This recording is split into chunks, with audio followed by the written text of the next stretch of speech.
to welcome and introduce Josef Pausch to this evening lecture as part of the series of events following the exhibition opening of yesterday evening. Josef Pausch has been preoccupied with photography since the early 70s. He began his educational journey in Linz, Austria, studying visual and graphic design, followed by painting and graphics at the Art Academy in Vienna, and then the Art Institute of Chicago. He continued to explore visual arts and participated on various workshops in Europe, like in Lyon, and then in the States at the MoMA in New York. He won several travel grants that he invested in trips to and across the States and to Canada. In the early 80s, he became art director at Vogue in New York, which then led to a series of academic collaboration with various colleges in the States, the Ansel Adams Foundation on the West Coast, and the Museum of Modern Art in Mexico. Well, presently, Pausch is working as an artist, photographer, and designer based in Vienna, and also teaching at the Hochschule für Gestaltung in Linz. In looking at the photography work of Pausch, exhibited in the bar upstairs, we witness that arc linking his geographical, educational, and professional route across the Atlantic, linking the deep-rooted Austrian world of thoughts and interests in the psyche of Vienna with the vast spaces of the States. His work shown, American Motel interiors, seemed to depict along his travel line strange, anonymous spaces. One, without much concern or choice, steps in for a rest, for a night. They are transitional spaces that dissect and rhythm the travel route of space and experience belonging to the day, the conscious journeys of thoughts. But here we have places for when we rest, for the unconscious, for when we surrender to our interiors of thoughts and dreams, contained. But as much as they are contained spaces, Pausch records the personal, seemingly casual trace of habitation, little signs that document the threshold between day and night, where the dream slides and prolongs into the depths of darkness. The objects to reflect upon are minimal. A lit lamp, a TV screen, curtains drawn, are all part of the reduced vocabulary of orchestrating the journey to follow. It is this invitation to continue and transcend this threatening and maybe claustrophobic sets that manifest material limitation that I have found in the photography work by Pausch. Please join me in welcoming Josef Pausch.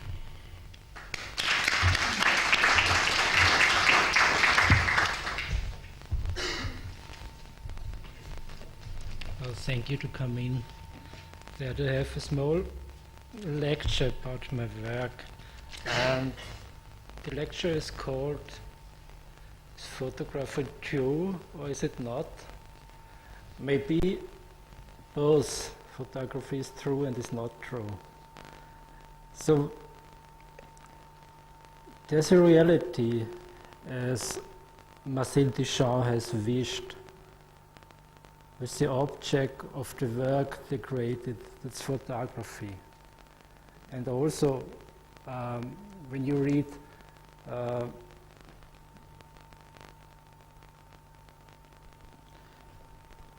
Roland Barthes, he told, if you can find picture outside, you have to go inside and will find there. And this is what I want to say when I take a picture. I see subjects, I see places and so on. And I took picture anywhere, but I always with me at home. When I stay at home, I remember the place where I was a child and so on. And so in this way, the pictures of television and in the motel rooms, when you got in my house, and any house in Austria, you find in one corner there was a little Christ and so on. And in the 50s, when television came, they changed. They put the Christ away and they put the television there. And this takes place instead of this.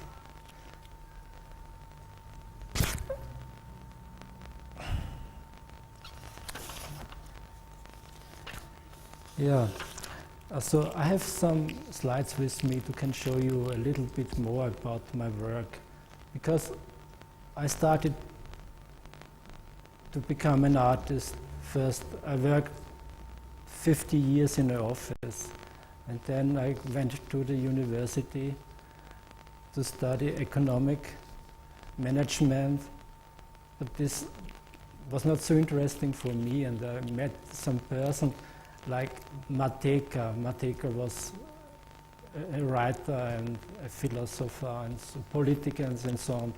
And we have a long time to talk together. And he said, why not you start to study art and so on.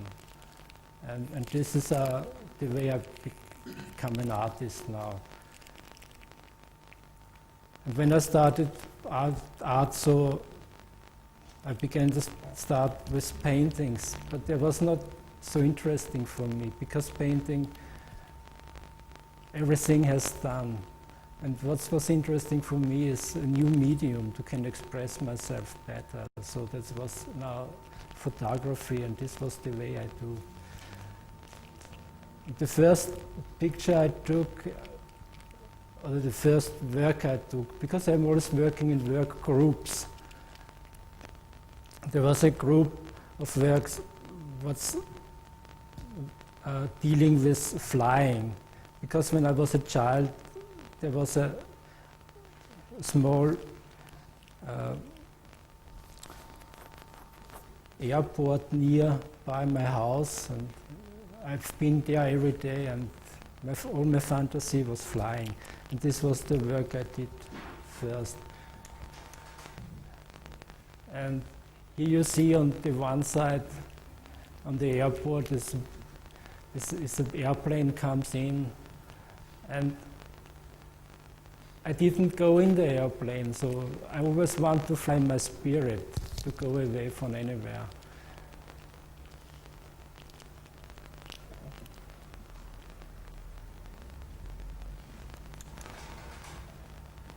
And another one was the houses. And I see houses, small houses, big houses, and so on. This was a work, it was very simple houses, only one room, and so like garden houses and so on. They fitted up in aluminium and very simple.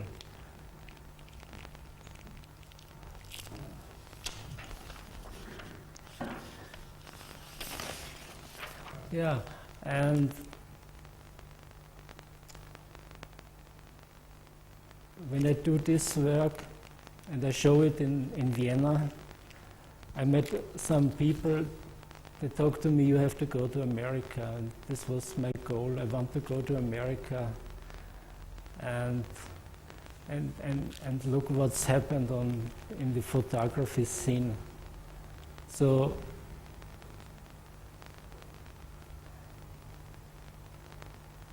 I arrived in New York City, and the first what I have done was a visit the Museum of Modern Art, and a lot of galleries they showed pictures, but the American way of taking photographs that was different to my way, because the American show the photograph is separated to painting, and for me it's not so interesting. It can be happen both photography and painting too at the same time.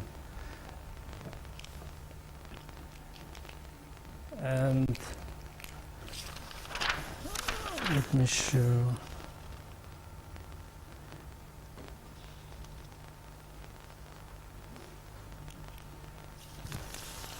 Now what's happening there?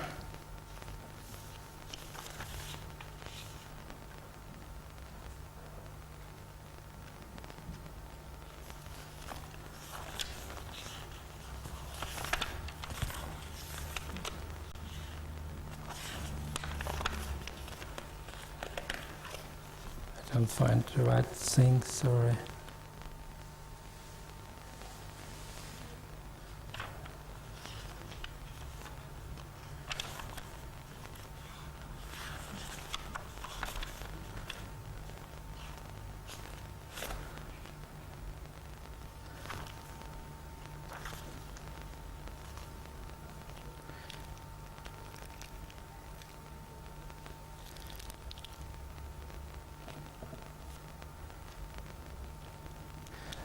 So I want to mix these both mediums, photography and paintings. And for example, I use both photography and paintings similar.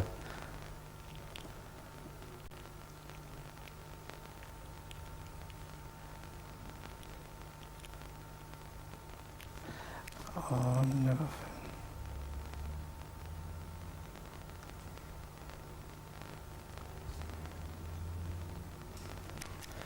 Let's see what the next one is. Yeah, and I watched out for places where the people are, where landscaping, and landscape is deeply connected with human being. So this is a sporting place, and to put some goal in there, and that's it. That was this landscape for me.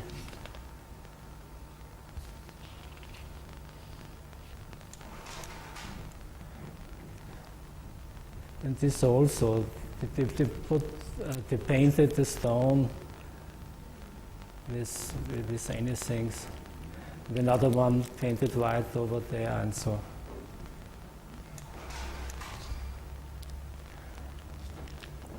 And what's interesting are the signs in the landscape, like this one. You see it on the street. It's a fish, and maybe it's a restaurant and so on. It looks very crazy, yeah.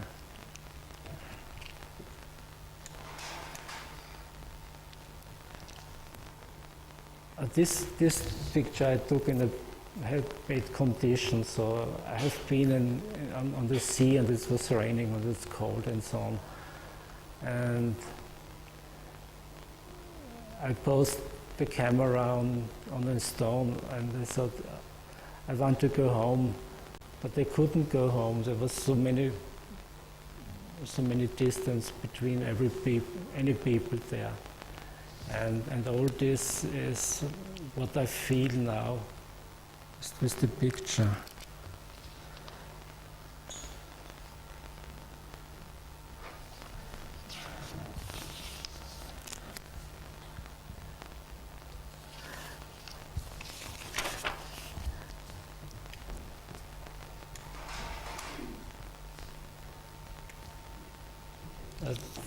This landscape was in the desert in Mexico. It's like another one. It was in the rainy district in northern part of Canada.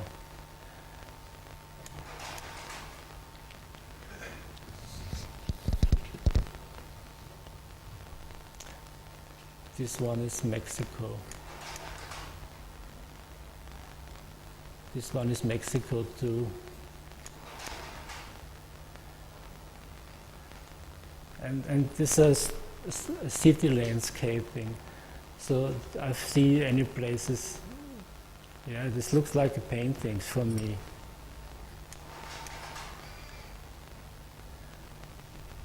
Anyway, place in the city.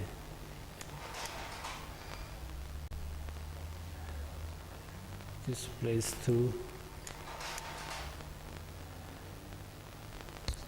Yeah, this is a landscape in the mountains, so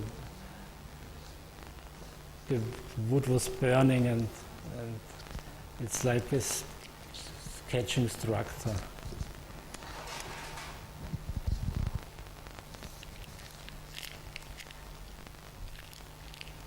This was a construction house, deconstructed house. And these are parts of a cow.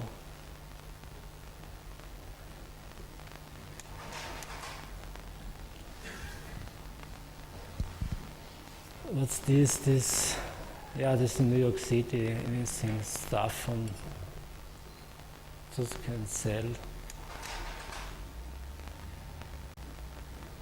And here you see covered vehicles, motor cars and so on.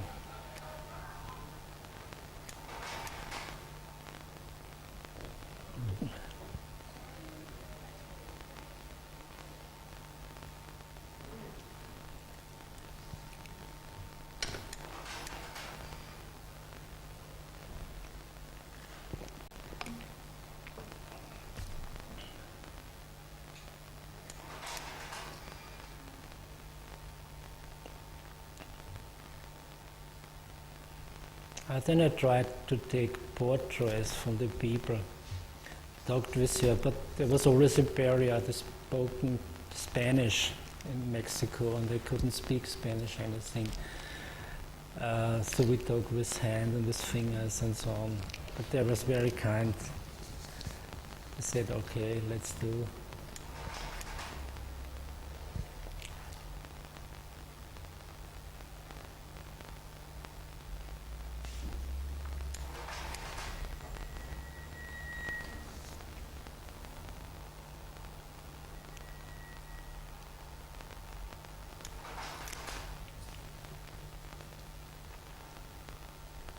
And here I see that the head of this man is like a landscape, yeah. The hair and so on, like grass, desert. Same this side.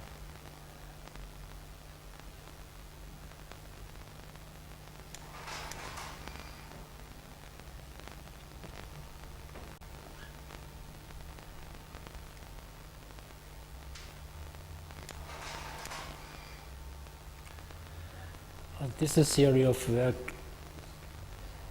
The man was always drunkard and they sleep the whole day in the sun, so on the board of the street.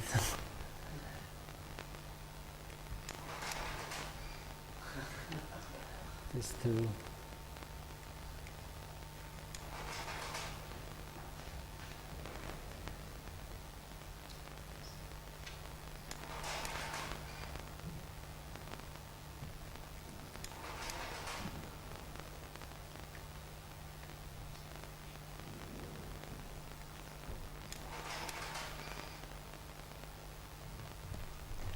These are photographs from New York City, night pictures.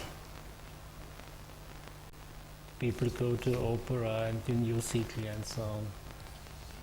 And on the one hand I have the flash, and on the other hand I have the photograph. So the camera, and this was always a long time exposures with flash.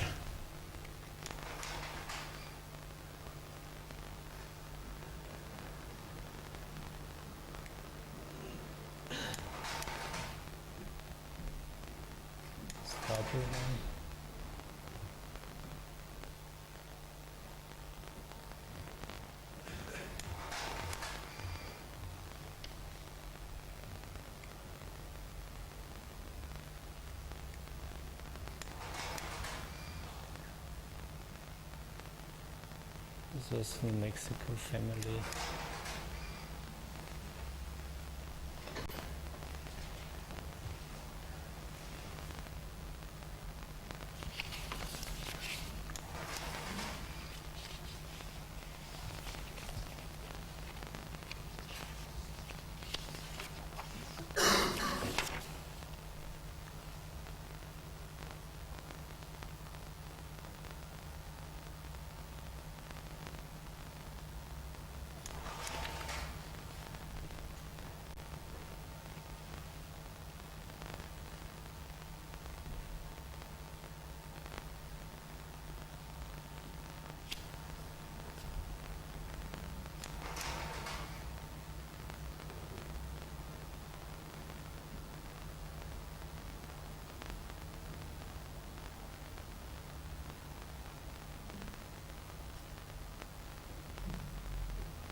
Okay, that's it.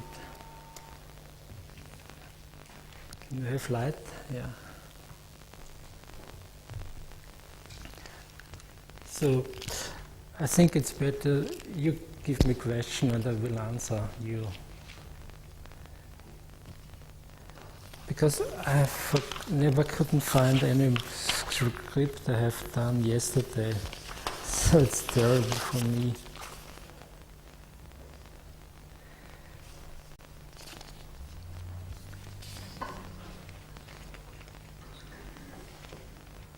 Yeah. So your pictures are like paintings. Do you prepare for a picture like you do for painting? Like, do you sit there to meditate on a certain view before you take a picture? No.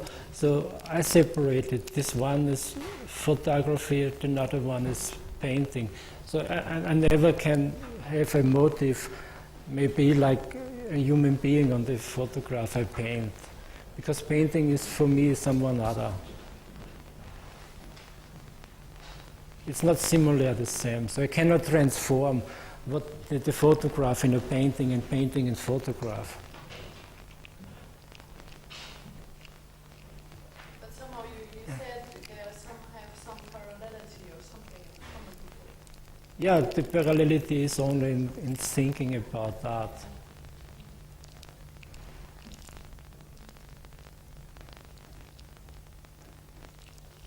How do you find your pictures? Do you go on a kind of expedition, or do you happen on them? This picture I show here, this happened in the States, in the New York States. So when I was there, I had the fellowship and so on, studyship.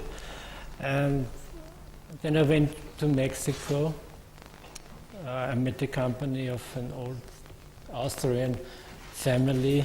They lived in Mexico. They went to Mexico before Second World War. There was a communist party and so on. They had refugees from the Hitler regime. So and he was archaeological and medicine doctor. So I have been with him a long time in the country around, and so I get closer and closer to the Mexican people more than to the American.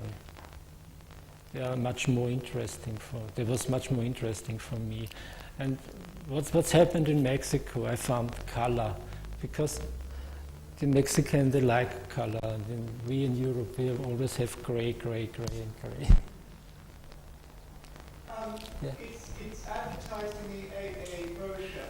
Yeah. Josef Pausch, Motel Interiors. Yeah. Can you say something about Motel? Oh, these are upstairs in the pictures are upstairs. These are not, this one is another one. This is not the same. So what I want to, we talk here is photography true or not true? And photography is true and this is not true, because it's always this where you stand, what kind of point you're looking for, the photographs. But when there's people, Yeah. they're likely to move, and to an extent, there is a kind of accident or incident, a kind of candid aspect. Yeah. Many of your photographs look as if the people are, as if they were posing and you were passing by or you found them. Whereas when you photograph architecture, Yeah. because it's not changing, to some extent it becomes every time a kind of still life or a kind of portrait. Unless you point the camera at an unusual corner of the building, at something that is not usually intended to be a definite architectural statement, like a facade, for instance. Yeah, because when I took photographs from people, I want always be in there what's happened. So not like I mean to see it like in the stadium is when you go to a football match and so on. You sit on the rand and you can oversee all this what's happened. So I want to be in the middle of this scenic. And this is, and I used always the camera not looking to the through finder, so I have one in the hand and have to work very fast now, so I find no time to give in the right time and so on.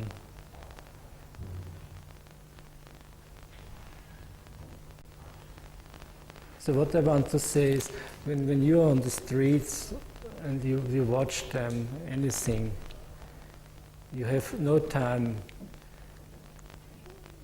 to stay and to create a picture like a still life picture or architect. The architect, I can go from one corner to another corner and say, okay, that's good. So when I took pictures from people, I must be very fast. It's working. A big box camera, small light, or? No, this you see was a Hasselblad 6x6 centimeter. It's a big one. Maybe I come back to an aspect of introduction, talking about the threshold.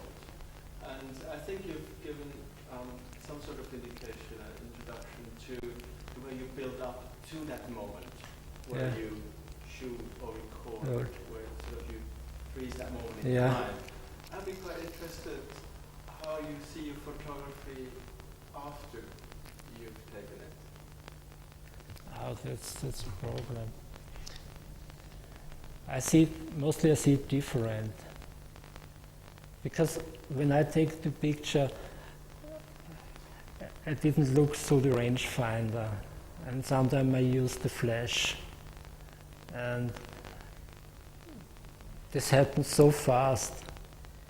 So I see the first, what I do, I see it in the dark room. When I develop the film and to put it out and say, maybe that's interesting. Because that's what I see doing photography, it's different than seeing through the negatives. So in the exhibition I have this hotel rooms. There was no problem for me. So I come in the room and see all what's happened around and say, okay, that's a good position, let's take a photograph. But these are different. Working with people. You always print really big. I print small one and big one, so and I mixed it up. Because here in the exhibition I have one size, because the frames are there, they have the size. Because this is a different to make a book or a brochure or to make an exhibition. When I have an exhibition, I want to fix the picture anywhere on the place, and you go in there and you create your own side of this. So I don't like to hang it up on the line. I need big ones and small ones. So that's why I take bubble jet prints too, for big photographs. Or chromes and so on. I'm interested in your choosing kind of moral or like truth connection with photography that in a sense it implies the lie. In order for there to be truth, there's the lie. And in connection to that, from what I know, you haven't really worked too much with digitized image yet. And I'm wondering what your relationship might be with that, because as the old story goes, that, the camera doesn't lie, but more and more our relationship to the photographic image is being in some way compromised by the very real effect of how you can change the photographic image and very much create a false image. In terms of its relationship to the reality, a lot of these photographs are taken very much like snapshots of the street or people, and you can put yourself in that real. There was not all snapshots, so I asked lots of people and say, okay, let's take pictures, because when I take snapshots, it's like, so I have a bad feeling. Yeah.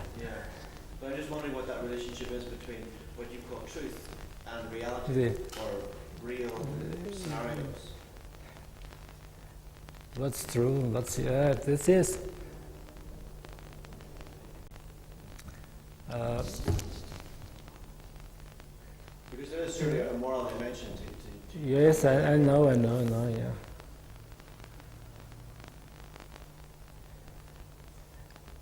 Yeah, it's for me the distance and the difference.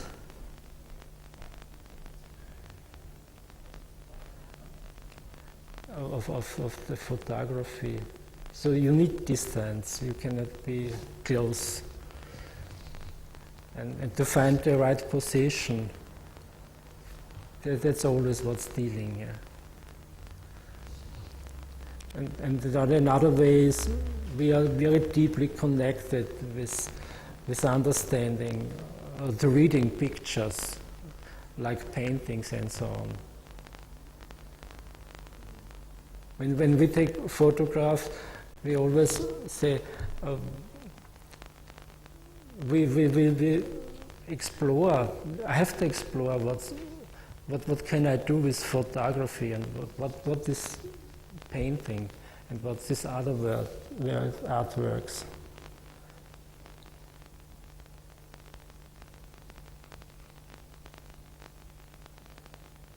But to come back to your title of Yeah. Truth in Photography, it seems that what you're proposing, if I understand it right, is quite a complex, or at least a multitude of points that might sort of, in its extent, to be understood as truth. Yeah. sort of starting from the way you set up, to the time that you click, to the time that you work in the dark room, the way you see the print in the daylight, and then you see it on the wall, and so forth. So it doesn't seem that the argument stands isolated on its own. It's always in relationship, existing in other through other sort of circumstances. Yeah, that is, yeah. So it's a yeah, it's an important point for me, yeah. So when I take the pictures on the street or in ateliers, or I take pictures of a model, of an architectural model at an architectural building, so I always have to interpret it, because I separated a part of them, but I want to interpret it with true.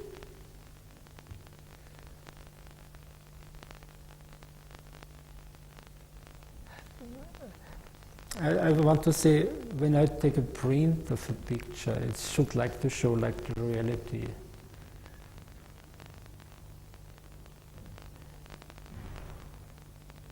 But one problem for me is I took black and white pictures, mostly.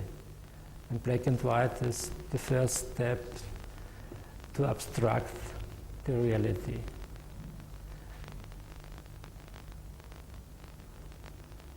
And you have to aid, if you see the picture on the wall, you have to aid the colors in your brain. And to create your own picture.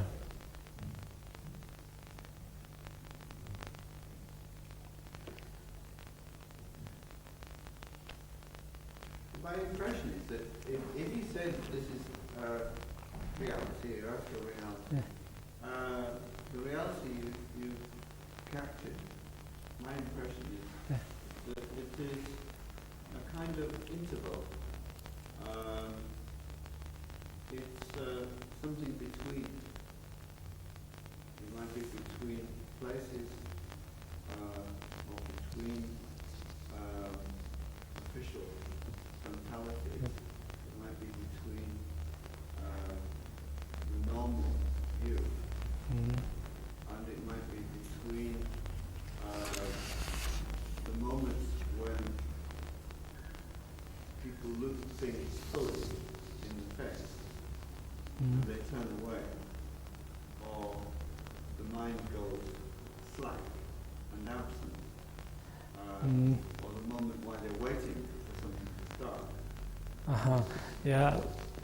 So why the people don't look directly in the camera? That's. I want to take portraits. I don't like portraits in these terms.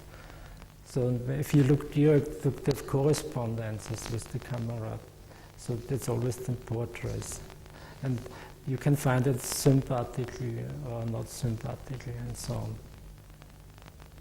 So a house or a still life, this is called one.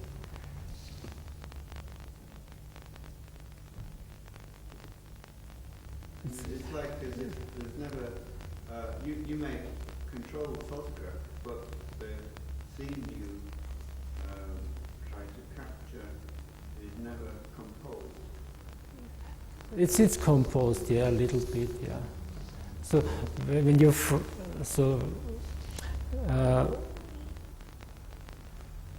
because on the left and the right side, around these photographs, the scene goes away.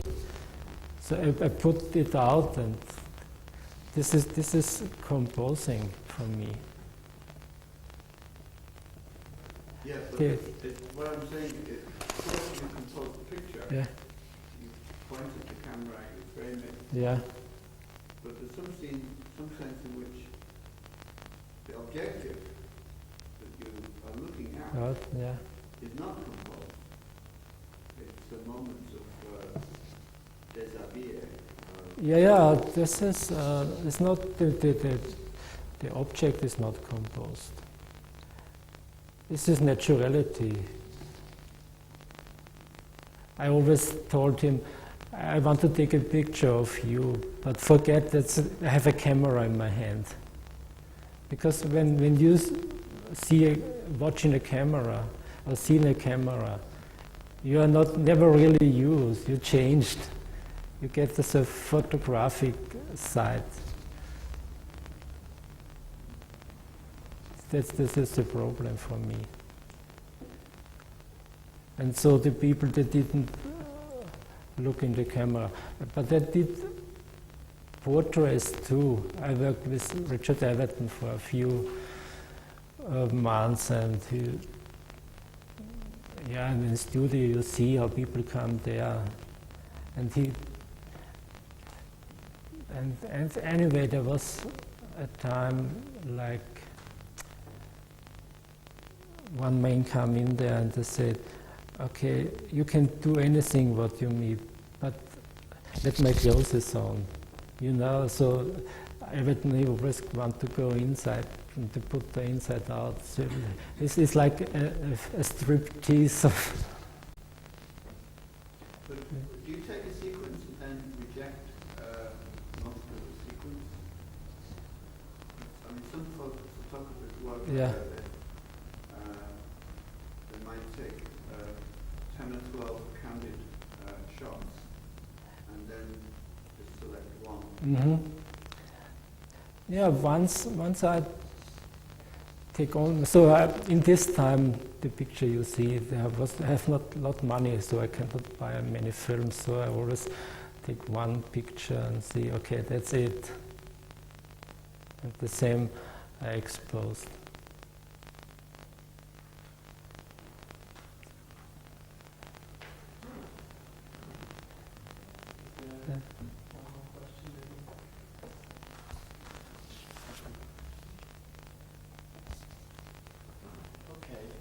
Okay. To take this opportunity to. Do you have sort of a final comment to sort of wrap up our sort of wandering, traveling? Yeah. questions? The last work I have was I traveled around through Japan, and it took maybe 3,000 pictures in 5 weeks. And this was always so a process in working and seeing and always moving. Find no time to stand and to wait for a motive and say, okay, that's now I take the picture. So I go on the street and the shops and so on, and I see people there, and they took snapshots. But I don't know exactly what's happened with this whole thing. Maybe I take a book and you show them like a book cinema. So one photograph by another, to stay in front, a short time to go to the next one. To have all this, what you see, bring in the next one, and so on. It's the same. I was on this time in the streets and around Japan, and I used the camera like a pencil, like a notebook, and was always writing there. So I was always shooting pictures.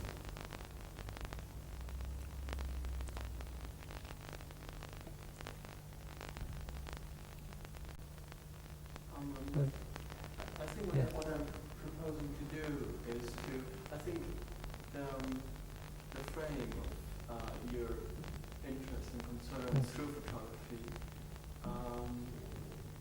touches on a very personal and maybe private view. It's a private view, yeah. So I'm also suggesting that we continue the private conversation, so to speak, up in the bar and rather sort of hold on to this formal framework, if you may agree to Yeah. So Okay. let's thank Josef Pausch, and for whoever wants to speak to him maybe on a more private level. I think it's better we Meets in the bar. we talk in the bar at any place, because I'm a worker. Yeah, I'm not just a reader. I talk, so yeah. It's my pleasure.